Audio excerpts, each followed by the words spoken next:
হে friends, আসসালামু আলাইকুম। আজকে আমি আপনাদেরকে দেখাবো পাঙ্গাস মাছ ভুনা।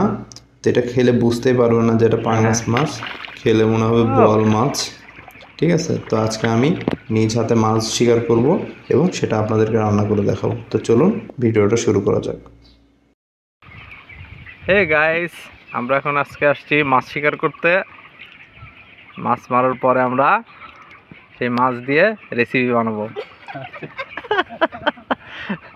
কিন্তু আমরা মাঝি একজনও না।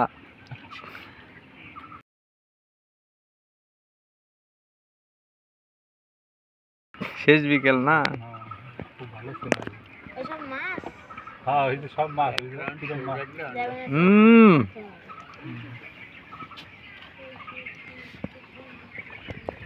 দেখুন ফ্রেন্ডস, আমরা মাছেরা আমাদের অপেক্ষায় আছে। ও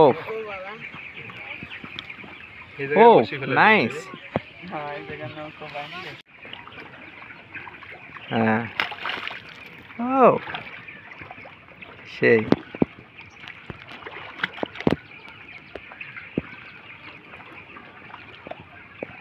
দেখুন ফ্রেন্ডস, কত সুন্দর একটা পাঙ্গাস মাছ উঠেছে।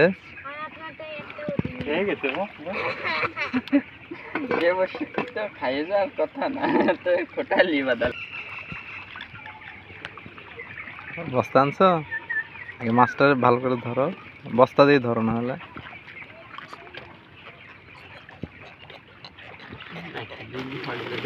তো আমরা মাছগুলোকে খুব সুন্দরভাবে পরিষ্কার করে টুকরো করে নিয়েছি।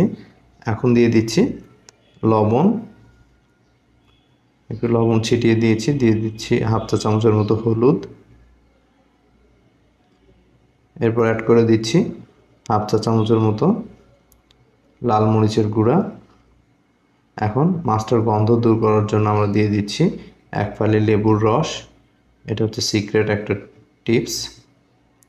অনেক সময় দেখা যায় পাঙ্গাস মাছটা কেমন একটা গন্ধ করে, সো আপনারা যদি লেবু রস দিয়ে দেন মাছটা ফ্রাই করার পূর্বে, তাহলে গন্ধটা অনেকাংশে চলে যাবে। যদিও এটা আমাদের নিজেদের পুকুরের মাছ, বাজে কোনো গন্ধ নেই, তারপর আমি দিলাম আপনাদের সুবিধার্থে। তো এখন আমি মাছগুলোকে অল্প আঁচে ফ্রাই করে নিব হালকা করে।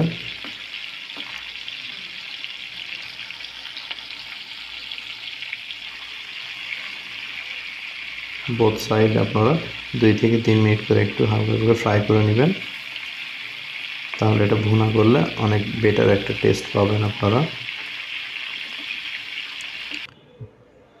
তো এখন চলে আসছে আমরা মাছটাকে ভুনা করতে। একটা ফ্রাই প্যানে পর্যাপ্ত তেল নিয়েছি, দিয়ে দিচ্ছি পেঁয়াজ কুচি আধা কাপের মতো। পেঁয়াজ কুচিটা একটু কম নিয়েছি আমরা, কারণ এখানে আমরা পেঁয়াজ বাটা ইউজ করব। পেঁয়াজটা যখনই ব্রাউন হয়ে আসবে তখন দিয়ে দিচ্ছি আদা রসুন বাটা 1.5 টেবিল চামচের মতো। দিয়ে দিচ্ছি পেঁয়াজ বাটা।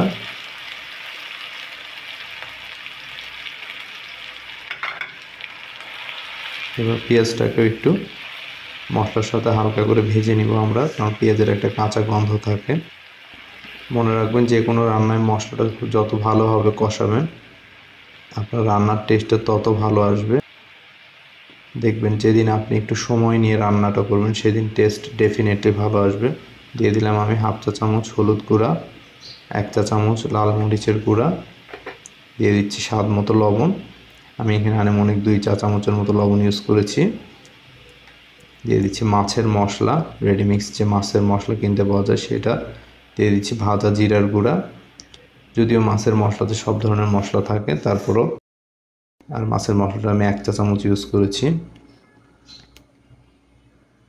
তো মশলাগুলোকে মিশিয়ে নেওয়া হয়ে গেলে আমি এখন দিয়ে দিচ্ছি টমেটো বাটা, অর্থাৎ একটা টমেটো আমি ব্লেন্ডারে ব্লেন্ড করে নিয়েছি। যে কোনো মাছ ভুনায় আপনি যদি টমেটোর এই পিউরিটা ইউজ করেন তাহলে আপনার মাছ ভুনার টেস্ট ডেফিনেটলি ভালো আসবে।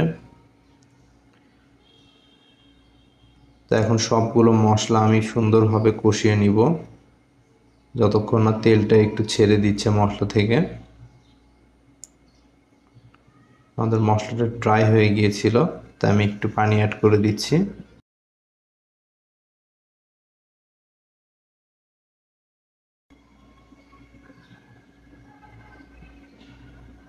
এই পানিতে আমাদের মাছটা কুক হয়ে যাবে, আর এক্সট্রা করে কোনো পানি দিতে হবে না।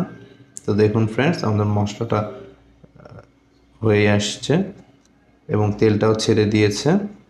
এ পর্যায়ে আমরা ভেজে রাখা মাছগুলো দিয়ে দিচ্ছি।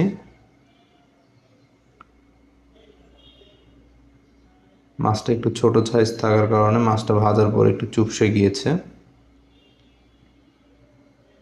তো যতই হোক, নিজের পুকুরের মাছ বলে কথা। নিজের না ফ্রেন্ডস, আমার সম্পর্কে এক ভাগ্নে হয়, তাদের পুকুর। তো এখন ঢাকনা দিয়ে ঢেকে এটাকে কুক করব আমরা। বেশি সময় লাগবে না, 5-7 মিনিট অল্প আঁচে রান্না করলে হয়ে যাবে। দেখুন ফ্রেন্ডস, ঢাকনাটা উঠিয়ে নিয়েছি।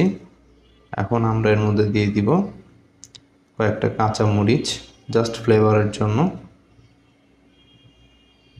তো ফ্রেন্ডস, দিয়ে দিলাম কাঁচা মরিচ, 5টার মতো কাঁচা মরিচ। এখন দিয়ে দিব ধনেপাতা কুচি। ধনেপাতা কুচিটা অবশ্যই দেওয়ার ট্রাই করবেন, এতে খুব সুন্দর একটা অ্যারোমা যোগ হয় আপনার মাছ ভুনায়। তো এটা একদম শেষে ইউজ করতে হবে ধনেপাতাটা। ধনেপাতাটা দেওয়ার পরে চুলার আঁচটা বন্ধ করে দিয়ে এটাকে দমে রাখতে হবে 5-7 মিনিট। দেখুন ফ্রেন্ডস, 5-7 মিনিট পরে আমি ঢাকনাটা উঠিয়ে নিয়েছি। কীরকম এসছে আমাদের মাছ ভুনার কালারটা। তো ফ্রেন্ডস, আমাদের ভিডিওটা ভালো লেগে থাকলে অবশ্যই লাইক, কমেন্ট এবং শেয়ার করে দেবেন। আর আমাদের চ্যানেলটা সাবস্ক্রাইব করার অনুরোধ রইল। আসসালামু আলাইকুম।